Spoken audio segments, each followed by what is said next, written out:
So welcome everybody to the interagency briefing on agency language access plans. And we have with us today, Rafael Morel, direct from Puerto Rico. How you doing, Rafael? Doing wonderful, and it's great to be here with you guys today. Yeah, it's great. So, and I'm Dave Lowe, I'm your GovBrief host, and we want to welcome everybody. There's so many folks that have registered for multiple agencies here. It was amazing to me to see how many people were coming in. We have folks from the Army Corps. We actually have some folks not too far from me from Aberdeen Proving Ground. So we appreciate you guys joining us with the VA, USDA, HHS, CMS, just crazy a number of people. So we really appreciate you guys joining us. And today the session agenda is we're going to introduce you to Rafael. He's going to give us some case studies on things here. We'll give you a briefing controls, talk about some of the initiatives and regulations, because guess what? If you just understand why this is happening, oftentimes it makes it a lot easier to figure out how to fulfill. So some of the key issues that are facing agencies, best practices. Specifically, we're going to talk about some best practices in disaster recovery and things like that. So Rafael, being down in Puerto Rico, understands a little bit about that, right, Rafael? Just a little bit. So we'll get to your questions and answers. We'll get you some answers, I hope, and then recommended action steps and procurement options and additional resources. So welcome again. So with that, your briefing controls, if you see this bar, it could be on the bottom, could be on the top, but you want to grab that little bar if you like the way that Rafael is dressed today in his snappy blue shirt, looking sharp there. You can make him bigger, or you can make him disappear altogether if you want to. So you can open that panel as well on the right-hand side, that little arrow doodah thing. And there are some handouts here. And in the handouts, we have the Executive Order 13166, which talks about language access, as well as the briefing presentation in the notes pages. If you want to print that out, you can have that as well. Department of Justice tips and tools dealing with language access, especially as it relates to disaster response, but they talk about that outside of the agencies that are even involved in disaster response and being able to facilitate that. So if you'd like to engage with us, which we would love to have, raise your hand. You can do that with the little hand thing with the arrow. And you can also chat a question to us if you like. And if you called in on a phone, make sure that you enter your audio pin. It's pound plus that little pin thing plus pound, and then we can dialogue and have that conversation. If it's something you'd like to take offline, don't want to make it public, that's okay too. You can send it to support@govbrief.us, or you can email govsupport@lighthouseonline.com if you want to communicate directly with Rafael. Quick disclaimer, this event is not affiliated or endorsed by Army Corps of Engineers or any other agency for that matter. It's provided to you, the audience, for informational purposes only. And all participation in this briefing is voluntary, and engagement by government personnel, that means dialogue with us, is not an indication or endorsement of or commitment to purchase from any vendor, including you, Rafael. So now we can actually talk straight. So with that, I'm going to introduce you to Rafael Morel. He's with Lighthouse Integrated Services Group. Tell us about Lighthouse a little bit and what you have been doing for the federal government for several years. Excellent. So as it says right here, we were established in 2003, and we provide language services. We're a language service provider, both for document translations, for interpretation equipment rental, and for live interpretation, both with equipment or without equipment. So we have offices here in Puerto Rico, as well as in Miami and Dallas. And throughout the years, before Hurricane Maria and Hurricane Irma, we have provided services both for document translations and for meetings and events, not only in Puerto Rico for federal agencies, but also in the United States as well. Excellent. And you have a GSA schedule and process. That's awesome. And HubZone certification pending. That's also awesome. Helps you with the checking off those boxes, right? Indeed, and I think one of the things that we realized, right after the whole experience with Hurricane Maria and what we were able to do with different government agencies was to take that next step and get ourselves even better organized and better inserted into the system through the GSA schedule and the HubZone certification. Excellent. So with that, we're gonna ask the next question. We're also going to do a couple polls. So with the polls here, I'm going to ask a question. Why are you here today? And I need to stop that right this minute. Oops, sorry, thought I did that before I started. So tell us why you're here. Do you manage language resources for your agency? You want to learn more about language access plans, or you have language access needs, or you work with emergency recovery, or my boss made me come. So if you can choose as many as you like, by the way. So pick whatever you like here, and go ahead. And we have, let's see, look at this. All right, so we have 100% voting here. Let's take a look and see what they say. So 50% wanted to learn more about access plans, and one made the boss made me come. I love it. Or some folks. Anyway, 50% of the people, their bosses made them come. That's pretty crazy. So what is language access? It's actually coming from Executive Order 13166, way back in August of 2000. And it talks about addressing the need to get to folks who have limited English proficiency, LEP for short.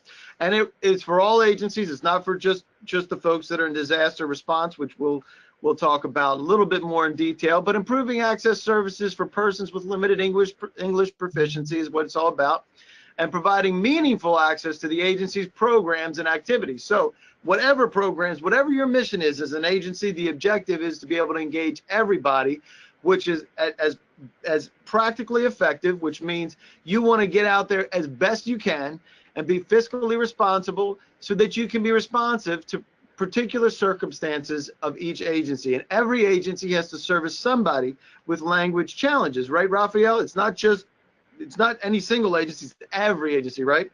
Yes, yes. And in an emergency situation, you will be surprised at how much language comes into play. It's amazing. It's really amazing. It is really amazing. And Department of Justice actually released this in 2016 with tools and tips, which is also included in the handouts, by the way. And it's talking about reaching limited English proficiency communities. So the idea is in emergency response and preparedness and recovery, the idea is making sure that you understand who's in your group. So we know some specifics. We're going to talk about Puerto Rico in just a minute, but making sure that everybody has access to the programs and services now. And when you talk about emergencies, it's like now is what's most important, right? What is happening right at the moment? And then conducting outreach efforts to establish partnerships with vendors and other people that can help facilitate bridging that gap. So which agencies does this affect? Well, we talked about it being for everybody, but when you talk about emergency response, there's actually two different sides of FEMA, two different places. You have the emergency support functions, which are ESFs, and you can see there's a litany. Department of Transportation, DHS, obviously, Army Corps of Engineers, Forest Service, a lot of information, obviously, and reliance on Forest Service for forest fires, right? FEMA, obviously, is involved. And then you have Army Corps getting woven in again, EPA, if there's hazardous materials. And then you have agriculture and natural resources. You have Department of Energy that are involved, Justice for being able to apply security in those, and then interweaving of other agencies as well, depending on where things are happening and what agencies it affects. And the next part is Recovery Support Services, or RSF, which you're talking about community planning. You have those folks, FEMA, you have Department of Commerce, HHS, HUD. When you're talking about after the fact, where you already have the disaster, now you're talking about recovery, right? All these involve multiple agencies, Department of Interior, depends on who it is. And guess what? You also in Puerto Rico, you had the VA that were playing some roles because of the fact that they have hospitals and being able to service other hospitals. So it's not just the folks that are showing up here either. Any agency could get pulled into a recovery support role. And in fact, Department of Justice talks exactly about this with their tips and tools, is that although this focuses on management as far as the document, it's a broader mandate to other agencies to make sure they understand what their language responsibilities are. And the agency challenges that they have is, first of all, having an up-to-date language access plan, and it's understanding the language population is the number one piece. If you don't know who is in your constituency of who you need to service and who needs information from you as an agency, it's very difficult to be able to make a language access plan, right, Raphael? That is correct. Yep. So with that, the other part is making sure you have pre-qualified vendor resources and have a contract vehicle in place. And we'll talk about some of the implications of not having that in just a minute. with Rafael as it revolves around Puerto Rico. One of the best ways, easy. This is the easy way. Understanding the language population. Census has a tool that shows, and these dots that you see are dots of at least 100 people within a particular language that's a survey. So in this instance, it happens to be Chinese. If you need to be able to communicate, if there's a disaster that hits on the East Coast, take a look at that as far as Chinese, and look at the other languages as well that are in the purview of your agency to see who, because by and large, if that's the region that you're servicing, or maybe your agency is USDA and you have pockets of people all over that you need to be able to communicate with on a regular basis to get information to them, and you can easily see from the census who is in these pockets around the United States. Now we're going to talk about Puerto Rico, and how are things in Puerto Rico right now, Rafael? I mean, it's been what, a year and a half now? Sure. Well, there are areas of Puerto Rico where you would drive around and it looks almost normal, and then you drive through areas of Puerto Rico that looks like the hurricane hit last month. So there's that big diversity. Hurricane Irma, literally hit about a week and a half right before Hurricane Maria. Hurricane Irma, Category 4 hurricane, Maria, Category 5. The level of devastation, really, something in a really unprecedented scale. Something where the hurricanes hit and all of a sudden no power, no communication systems, all road signs, all traffic lights, basically gone. And with power, as 8 hours, 12 hours after the hurricane hit, all of your emergency generators powering your cell phone towers, those that were still left, knocked down as well. So in a matter of 24 hours, you have a whole island that is basically uncommunicated. And it's amazing when you think about like missing road signs. If you don't understand your territory there, and you have debris all over the place, very difficult to be able to maneuver or even know where you are, right? Yeah. And I want to take this, this moment, Dave. The reason why Puerto Rico, at least those areas that have been able to recover and are still under recovery, is in large part thanks to all of the federal agencies that were here during the relief effort, that are still here during the recovery phase. So from my behalf and my team, and I'm sure of all the people in Puerto Rico, we continue to thank all of those folks, those that came to the island as volunteers to help us out, and even those that stayed stateside and provided all the back office and admin support. If it wasn't for you guys, we wouldn't be where we are today, on this path of recovery. That's so true, and we always want to give the shout outs to the first responders as well as all the support staff at FEMA. They do an incredible job in very, very challenging circumstances, right? So, and speaking of that, FEMA mobilizes the emergency response from the states, and guess what?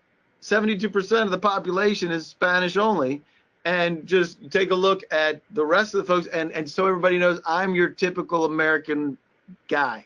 I can't even speak English right, so forget about the Spanish side. So I'm exactly the type of person that would come, and the type of people that come there, they're experts at what they do in being first responders, right? They're very capable, but they don't speak the native language of Puerto Rico, and 72% of the population is Spanish only. And you found yourself. So what happened there? What happened the first couple of weeks? Well, no. So exactly. So not only do you have this wide disparity in terms of how many of the people here in Puerto Rico, command the English language, and the number of emergency responders that came that don't speak Spanish, but you got to put this in context. You have this emergency responders that they know what they're talking about, they know what to do, they practice, they do drills, and then you have this population that is faced with this, once in 100.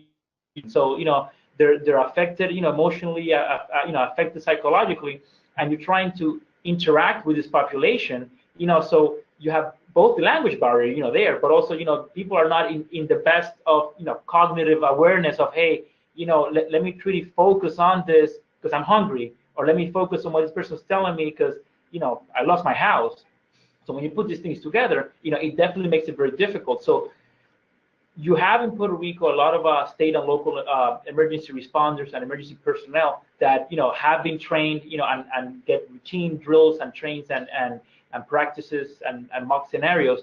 But again, in this times of emergency where things need to happen really quickly, you might have a non-English speaker with a English-only speaker, and they might have the same experience and knowledge, but if they can't communicate, it slows everything down. So you have a lot of miscommunication, you have a lot of false starts, you have a lot of situations where the help is getting to those that need it the most, in a really slow way. And for emergency response, time is of essence. Those first hours, when things happen, first 24, 48, 72 hours are essential. So you don't want to have anything in the way of slowing that down. And in the case of Puerto Rico, without a doubt, not having in place, from day zero, that way to have those liaisons and those linguists, to communicate between the federal and the local participants, especially at the street level.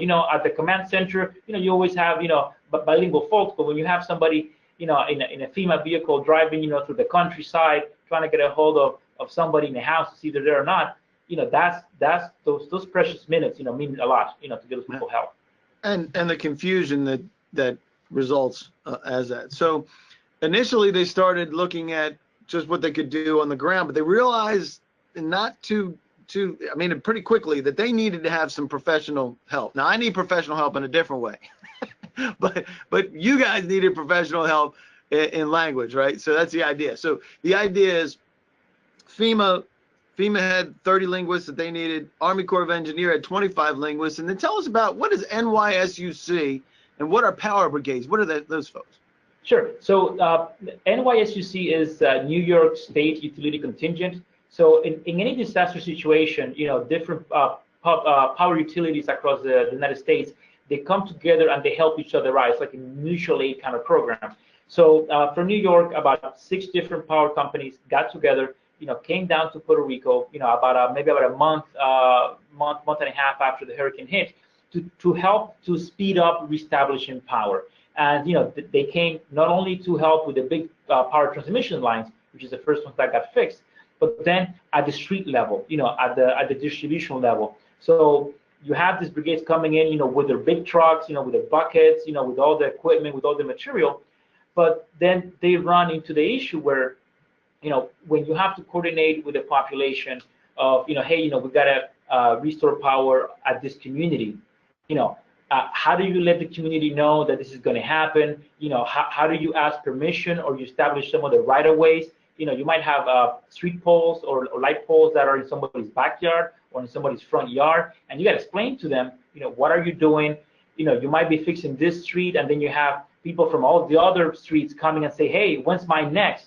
And to the point that Dave was making, you might have some bilingual personnel in your teams coming into these disaster areas, in the case of Puerto Rico, that speak Spanish, but that person is an experienced, expert worker in terms of what they're doing.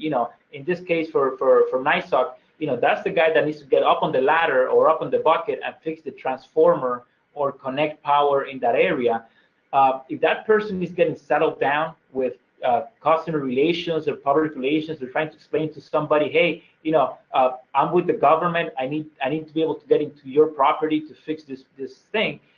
The response slows down, and when the response slows down, people start to get antsy, they get agitated, they don't understand why things are taking this long. So, in their case, we were able to embed one linguist in each of those brigades, so that then our linguists, speaking the local language, understanding, the local culture, and being aware of what these people have gone through. When you have somebody who's gone through the kind of things that a lot of us here in Puerto Rico went through, you want to have somebody who's empathetic, that has empathy and sympathy, and is able to help that person out and speak to them and work with them and say, hey, we're getting to your street, we're gonna get there tomorrow, we're not getting there today, but we're working on it, and leave your team of experts be able to focus on getting the job and getting that recovery done sooner rather than later. And I think that that's a great term, and you actually call that situational awareness about what are your linguists getting into, where are they going, and understanding the dynamics of the people there, especially in disasters and emergencies, because they just want to know, when power's coming back, when they're going to get fuel and all those things. So, and when it comes to what you did with the Army Corps of Engineers, they needed 25 linguists. And this is amazing. So they contacted you on Thursday. They had you contracted by Saturday, and you had interpreters 25 plus, right? Because 25 doesn't mean 25 total. 25 means they need 25 there working. And what kind of hours were they working? Right. So these guys are working 7 days a week, 12-hour shifts. So what the Army Corps did as many things that they did and continue to do here in Puerto Rico, during the recovery phase, but during the relief effort, they provided power generators to critical infrastructure, water stations, hospitals, police stations, all those kind of facilities. That work eventually got very large in scale. Very large, hundreds and hundreds of generators out there running every day, being subcontracted. So the Army Corps needed a way to be able to make sure that those generators were running and that they were there, by that vendor that we were supposed to do.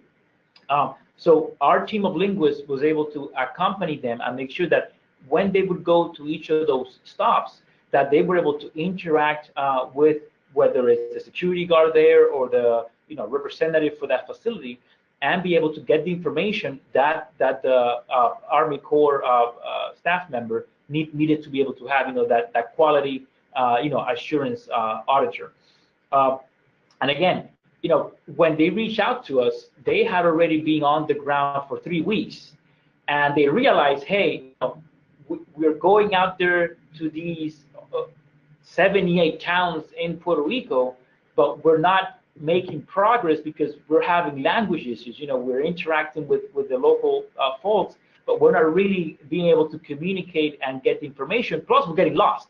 We're getting lost. No road signs. There's some roads that had slides coming down, so now you have to find an alternate route to get there. But if you can't communicate with the local person to tell you, hey, keep driving and turn around and make a left on that unmarked road, and you'll get to where you're going, it was slowing them down. So, when it goes out and they contacted us, they were already having, they had recognized, hey, we need help. We need to have bilingual people. We need to have local people here that can accompany our team so that we can get this done faster, because it just wasn't happening fast enough. And so to your point, why this worked, and I'm going to just throw some kudos onto Lighthouse, because one of the main reasons why this worked is because you guys already had an emergency plan in place and had your satellite phones and redundancy. Because think about this, you're in the middle of it. And had you not had power generation in a building that was already stout enough to be able to withstand 2 hurricanes, not just one, 2, 1 of 4 and 1 of 5, good grief. So you had devastation all over the place, but because you had already had pre-planned, you had the ability to mobilize where others wouldn't have been able to mobilize or even communicate that a mobilization was necessary. So you were already ramped up and ready to go so that you could scale to whatever they needed. And you had some pretty deep talent pool as far as your bench depth. So, and one of the issues there, and we talked about this the other day, was sometimes, if you're doing with an individual, you could have folks that are being pulled because they're local as well. So they may not be feeling well, or they have a loved one that's not doing well or sick. So they may not be able to post. And then, so that's one of the reasons why having an individual creates a problem if you're dealing with an individual translator, and why having a company having the ability for that bench depth to pull people in 12-hour shifts, notwithstanding, right? So you had some pretty serious things.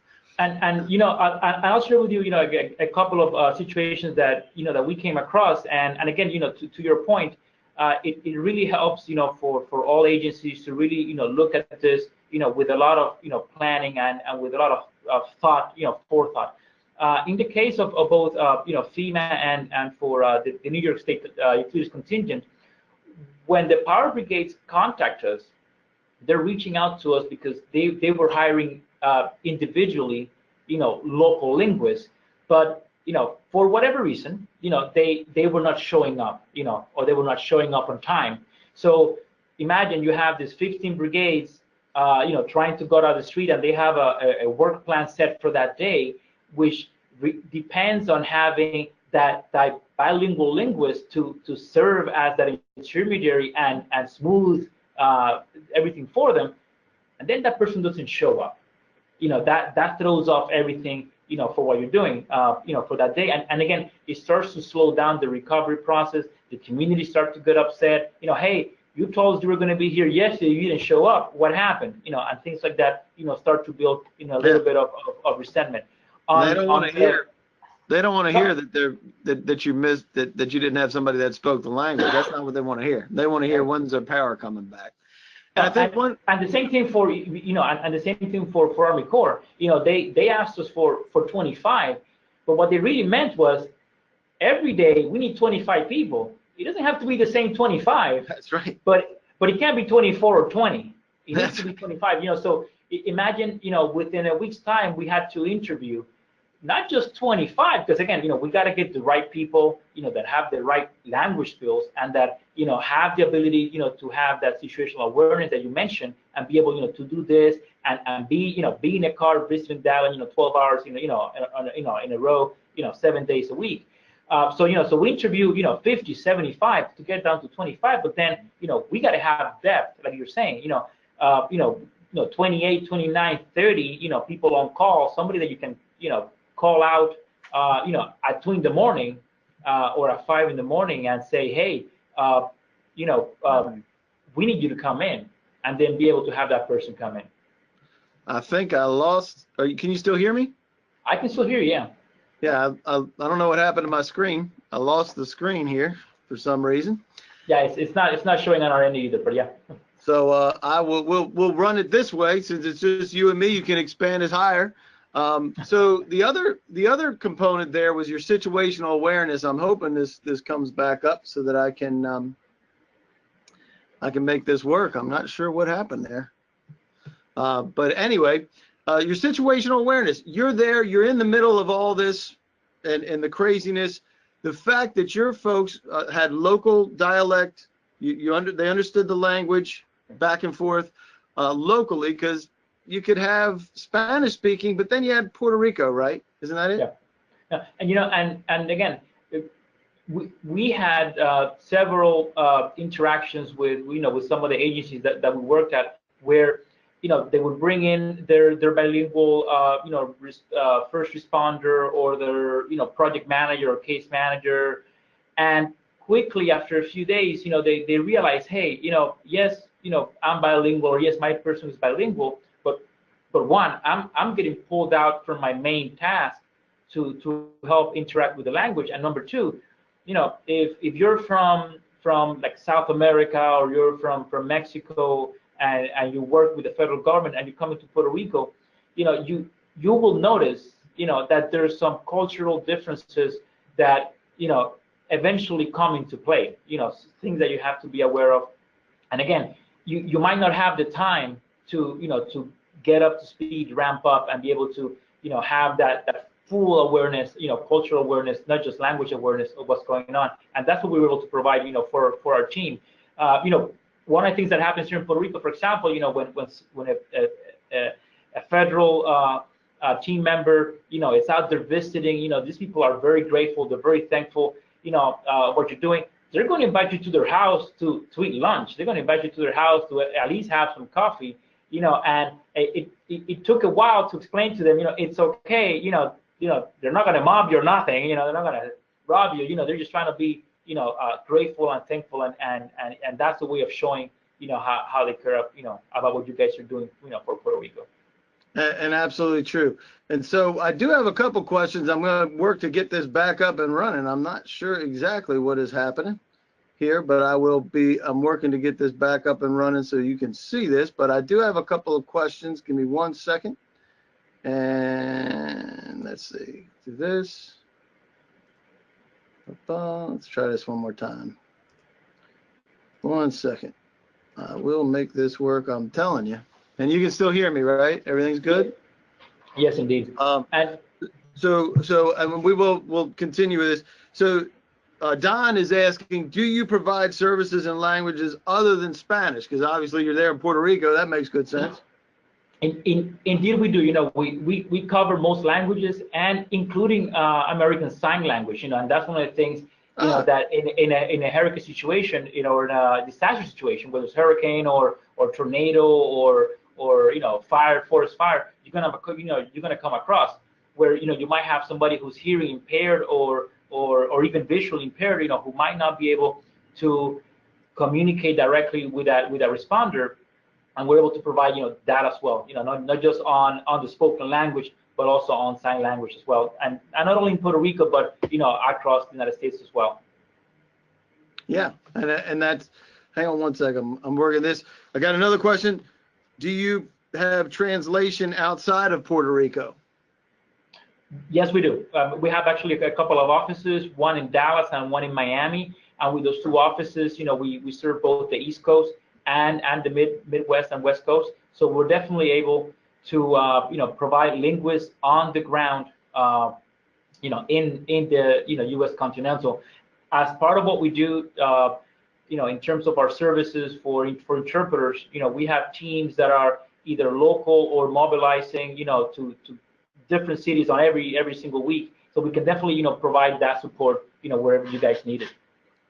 Awesome. I got one more. What is from Mary? What is the turnaround on site? How long does it take for you to get on site? I guess that's a kind of a loaded question, right? Right. Well, you know, I hate to give you the answer that it depends, but it, you know, it depends. You know, it depends. Number one, if it's an emergency situation, it depends, you know, what's going on. You know, in the case of Puerto Rico, for example, you know, the first week, you know, airports were shut down. You know, you couldn't get anybody in. So, you know, we'll get there as soon as we can get there, or if we can have our local people there, we can definitely do that. The second component is going to be, you know, the language requirement. You know, if it's a language for a smaller community that maybe doesn't have as much presence there, it might be harder than one of your larger communities. You know, so for example, you know, when Dave was talking about, you know, Chinese speaking residents in San Francisco, it's going to be much easier, much faster to get somebody there for that than, let's say, for Vietnamese or for, let's say, Russian, where it might take a little bit longer, you know, to get somebody there. But again, you know, we can definitely have those conversations. Our goal, especially for emergency situations, is, you know, the reason why we were able to get those 25 linguists, you know, within a week's time, you know, interviewed, vetted, you know, oriented and whatnot, is that as soon as we, you know, when we were contacted by Army Corps and they said, hey, can you actually provide and do you have this? We had already started the screening process. You know, as soon as, so for any of the situations, you know, we're constantly screening people, we're constantly adding linguists, you know, to our database, you know, staying in contact with them. Because if you wait for something to happen, it's too late. It's too late. It's too late. And one of the key things here is you guys were financially sound because you had to pay these folks before you got paid through the system. Yeah. So you know when you have somebody on the ground who you know doesn't have power, lost all their food, lost their fridge because, you know, you can't run it, and you know, you're asking them to go 7 days a week, you know, work 12-hour shifts, they're not going to wait to get paid 4 weeks down the road or 6 weeks down the road. You know, they're not going to show up. You know, it's interesting. You know, as we were visiting with the Army Corps some of these sites, some of these locations, you know, needed to have security guards there, you know, present, you know, to protect the generators. You know, in more than one occasion, you know, we would arrive somewhere and be like, where's the security guard here? And in a couple of occasions, what ended up happening was, you know, those folks weren't getting paid on time. They weren't showing up to work. They weren't showing up. You know, so, you know, we can't run that risk. You know, we we're mission critical. Our linguists are needed to be there, yes or yes. So as a company, we got to do our part of getting them paid, whether we have gotten paid or not. And I think that leads us right into this next piece about at least emergency best practices, where hire language experts, not internal resources, because you don't want them pulled from being able to work on the polls or whatever their mission is. You don't want them turning into the linguists or trying to be them and being distracted from their core mission. And then have a qualified company, not individuals. To your point, if you're doing individuals that don't show up, you can't do your mission critical operations as well. So it's scalable, all the rest of those getting down. I love your situational awareness training where you're telling folks, hey, you're gonna have some people that are pretty hot, and you may be running into some flack walking into, if you're trying to fix one thing and they're a couple of levels down on the food chain and getting their power back. But these are the types of things. Require a vendor to have an emergency plan. If they don't have an emergency plan, how are they going to be able to support your emergency plan? And then looking at emergency assets, generators, cell phones, satellite phones, alternative internet connectivity. If all the cell phone towers are down, how are you going to communicate? Obviously, that's one. And then the vendor financial viability as well. And then you get to the place where understanding your. Go ahead. And just a quick anecdote, because these are the things that on a day-to-day you don't really realize they can happen until they happen to you. So in Puerto Rico, communications go down, power's out, there's no ATM machines working.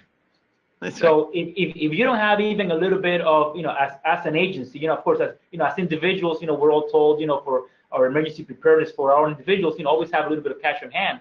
Yeah. But in this day and age, you think, why would I need that? Believe it or not, in Puerto Rico, ATM machines, went down, banks were not opening, and then when the ATM machines came up, there were limits on how much money you can take out each day. And there was huge lines. Sometimes you would have to wait 2-3 hours just to get $40 out of an ATM machine. The other thing that happened, and again, it goes to your point, you can have the generator, but if you don't have the fuel for it, fuel was rationed here in Puerto Rico.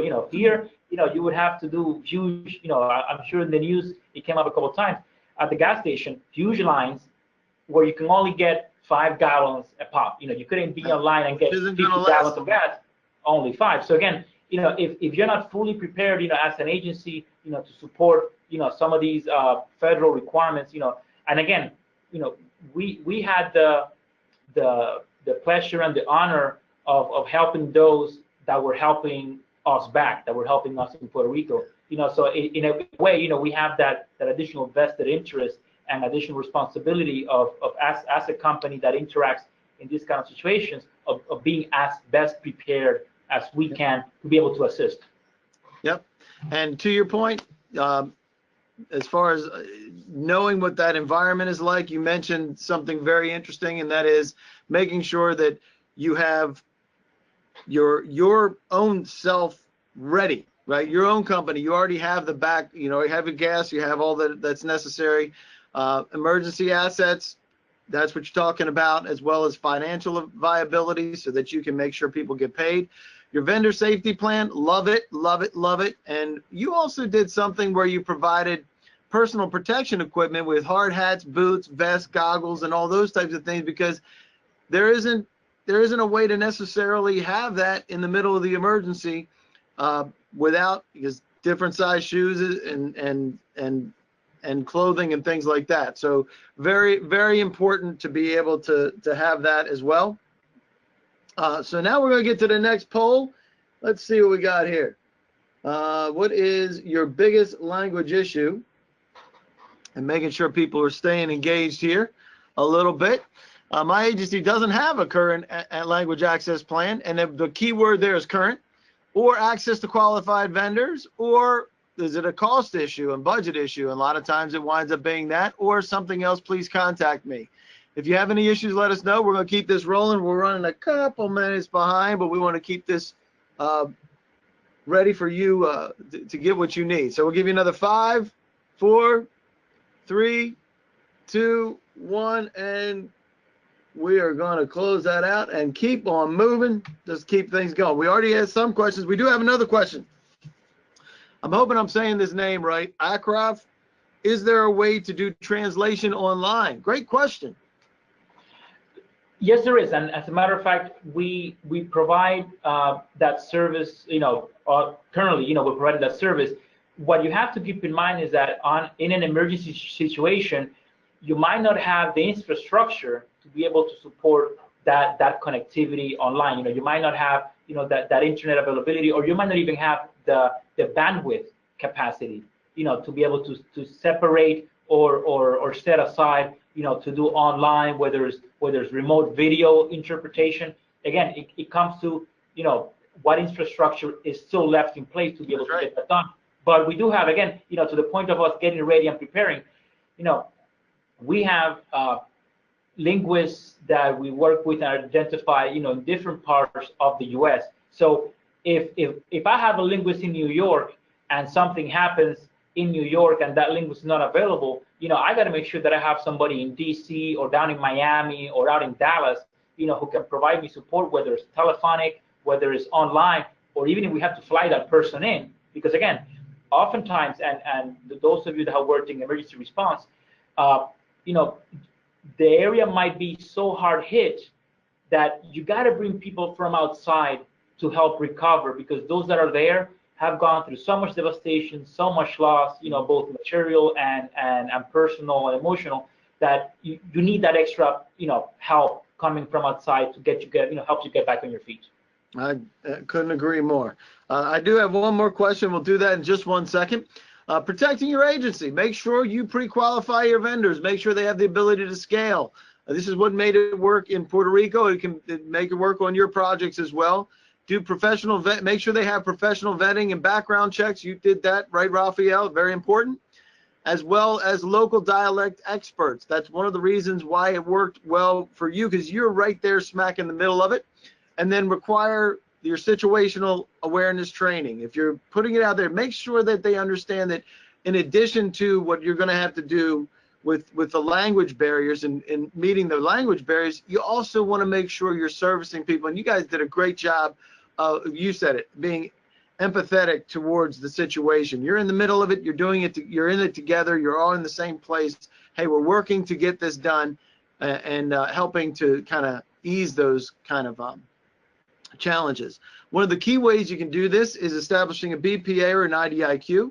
It can be a multiple award or it can be a single award, but the idea is make sure that you're ready so that when things come up, even if you're doing language access right now and it's not an emergency situation, having somebody that you can reach out to and engage right away, very important.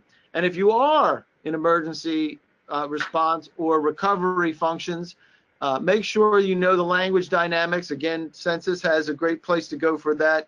And don't rely on your internal bilingual abilities, because then it'll pull you off of what's necessary for you to be able to get where you need to go. So next question we have is, when do you expect a language requirement? Do you have something right away? We're right smack in the middle of Q3. Can you believe it? It's Q3 of fiscal year 2019. It's unbelievable. So is it immediate, or is it Q4 2019, sometime in 2020, or not sure? It's okay, whatever that happens to be. We'll make sure we get the information to you that you need, and then we'll get you out of here right after. The one question we have from LaShonda: I have a transcription requirement. What is the difference between translation and transcription? Great question, because she says they're on the same GSA contract. So help us out with that. Indeed, and as a matter of fact, so translation is where you have a written document that you need converted to another written document. So whether it's, let's say, English into Mandarin Chinese, so document to document. Transcription is when you have an audio file or maybe a video file where you need to get that audio put into paper.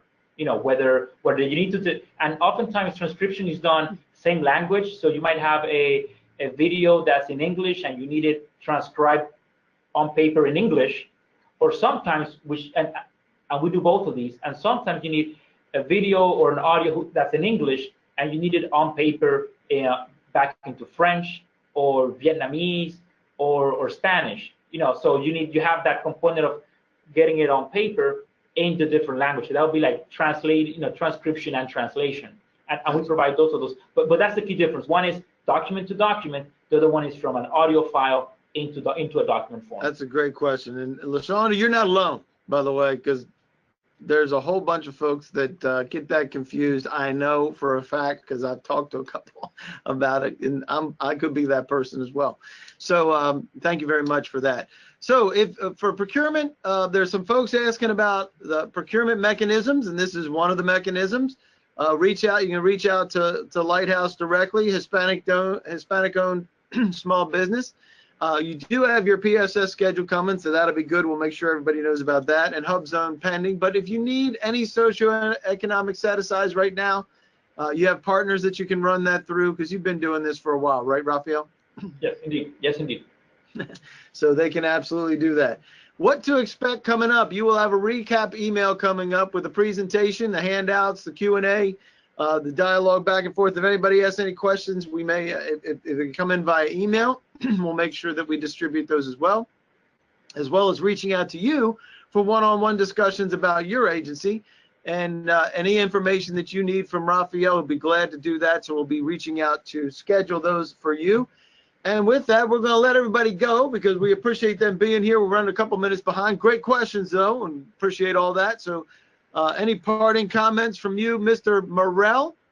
No, once again, thanks to all of you that one way or the other were involved in helping Puerto Rico out and continue to help us out. Yep. It has been amazing, and we truly appreciate everything you guys have done so far. Likewise, we really appreciate you guys being here.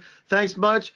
We'll see you next time, and expect some communication from us. Again, thanks to all the agencies that responded, and we will get the information out to you as soon as humanly possible. Thanks, guys. See you.